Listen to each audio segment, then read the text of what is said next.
You will find skill in interviewing to be helpful in many organizational situations. For example, when you are interviewing someone for a job, much of the information you need to make a decision will come from an interview. Here are some of the key aspects of an interview. Opening the conversation, questioning techniques, note-taking, nonverbal communication, control the interview, physical surroundings, closing the interview. Before we get into the techniques of interviewing, let's examine some background information. While many people believe that an interview provides objective facts which can be used to take action or make decisions, one must be cautious about the information one gets. People can be very congenial and easy to talk with, but it's difficult to know a person's motives in an interview. People will reveal information according to their motives. Sometimes people are very truthful and desire to tell you things which will be helpful for your purposes. Other times, people have a personal goal in mind, for example, to get a job, and will only reveal positive information. In political situations, there is often an element of secrecy or competition, which inhibits the free exchange of information. It isn't necessary to be suspicious of the person you are interviewing, but it is necessary to be as objective as possible in obtaining and verifying information. The trick is to be pleasant to talk with at the same time you are conducting an interview. This is not an easy task. A key to successful interviewing is the preparation one does for the interview.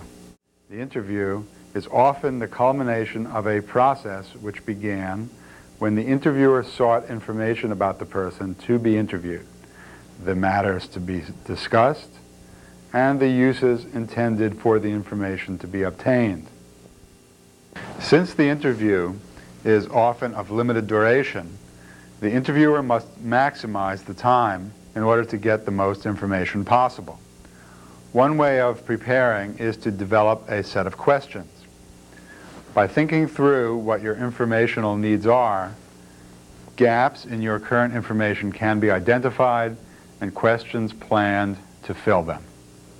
An interview can be defined as a conversation with a purpose.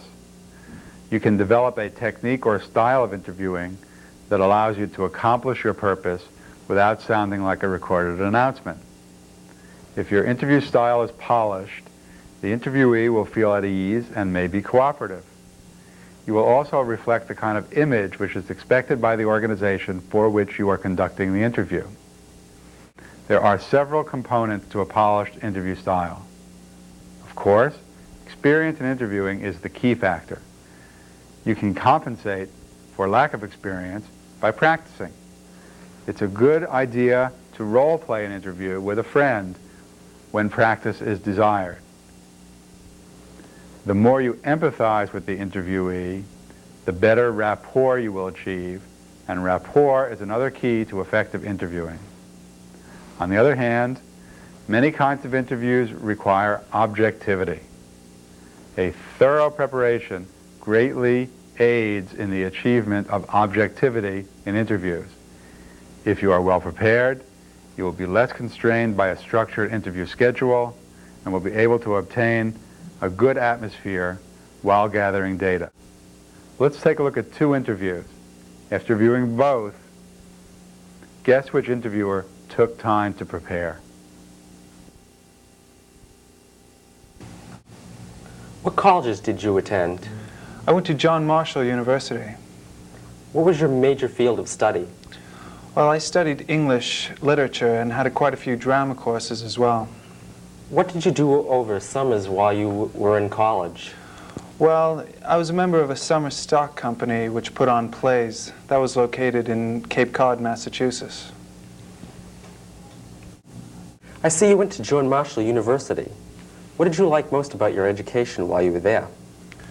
Well, it was a large state college and I was used to smaller ones, so that was quite a change. I thought there were a lot more opportunities there for me. I was an English major, interested in writing, and decided to get into plays. The college had a fine drama and theatrical department, so I thought the opportunities were there for me. That involvement was the key to my landing a job in summer stock. Now that I have that experience, I can try for some professional acting jobs.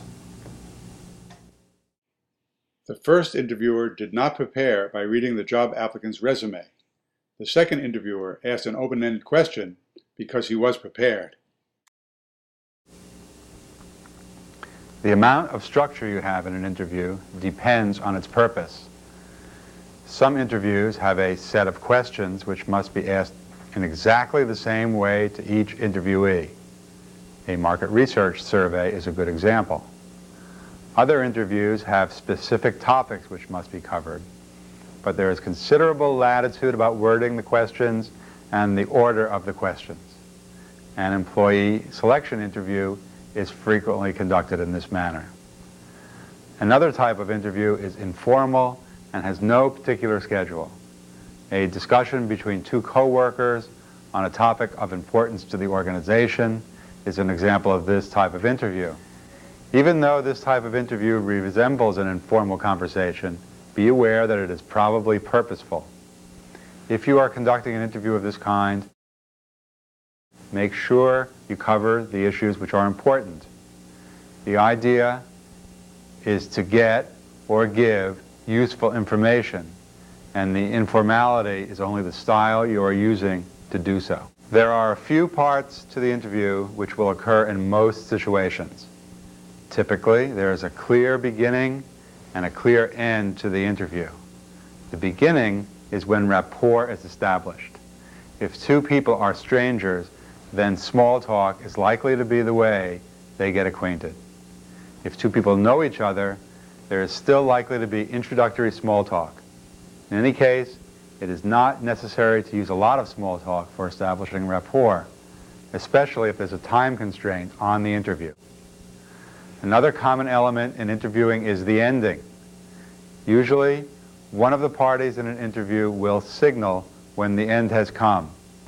This may be done either verbally or non-verbally. At that time, the conversation will end, but there is no reason for the end to be abrupt. As you gain experience in interviewing, the close of the interview will become more manageable. As you practice interviewing, you can think of the close as you would the end of a letter. There is a prescribed formula for ending, but the prescription varies with both the culture and the writer.